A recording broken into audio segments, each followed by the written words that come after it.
যারা গত ৫৪ বছরে দেশকে তছনছ করে দিয়েছে তাদের দৃষ্টিভঙ্গি ও চরিত্রের পরিবর্তন না হলে দেশের জন্য ভালো কিছু করতে পারবে না বলে মন্তব্য করেছেন জামায়াতে ইসলামের আমির ডাক্তার শফিকুর রহমান। কুষ্টিয়ার শহীদ আবরার ফাহাদ স্টেডিয়ামে ১১ দলীয় নির্বাচনী ঐক্যের জনসভায় তিনি বলেন, গরিবের মুখে খাবার আর শরীরে কাপড় তুলে দিতে সংগ্রাম করে জামায়াত।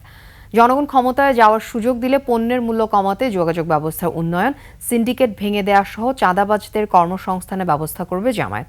কৃষি সহ সব সেক্টরে বিপ্লব ঘটানো হবে। যে জাতি মাকে সম্মান করতে পারে না তাদের জন্য অপমান অবধারিত উল্লেখ করে জামায়াতের আমির বলেন, নারীদের ঘরে যাতায়াতে ও কর্মস্থলে মর্যাদা ও নিরাপত্তা নিশ্চিত করা হবে। আলাদা বাস সার্ভিস দেওয়া হবে বড় শহরে। নামাজ ও ওয়াশরুমের ব্যবস্থা সহ কর্মস্থলে ব্রেস্ট ফিডিং কর্নার এবং বেবি কেয়ারও চালু করা হবে। ডাক্তার শফিকুর রহমান বলেন, জামায়াত মামলা বাণিজ্য কিংবা চাঁদাবাজি করে না কাউকে করতেও দিবে না। দেশ আবার আধিপত্যবাদের কবলে পড়লে হাদি আবরারের মতো তরুণরা তা রুখে দেবে।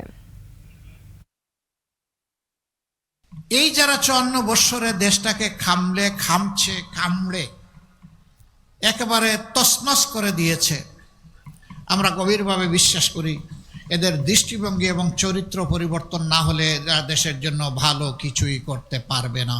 যোগাযোগ উন্নত করা, দ্বিতীয় নম্বর হচ্ছে সিন্ডিকেট ভেঙ্গে একদম চুরমার করে দেওয়া, আর তৃতীয়টা হচ্ছে চাঁদাবাজিতে যারা লিপ্ত তাদেরকে আমাদের বুকে টেনে নিয়ে অন্য ভালো কাজে লাগিয়ে দেওয়া। এই তিনটা কাজ আমরা সফলভাবে যদি আল্লাহ তাআলার সাহায্যে করতে পারি, আমরা বিশ্বাস করি ১ বছরের ভিতরে বাংলাদেশের মানুষ লক্ষণীয় পরিবর্তন দেখবে ইনশাআল্লাহ।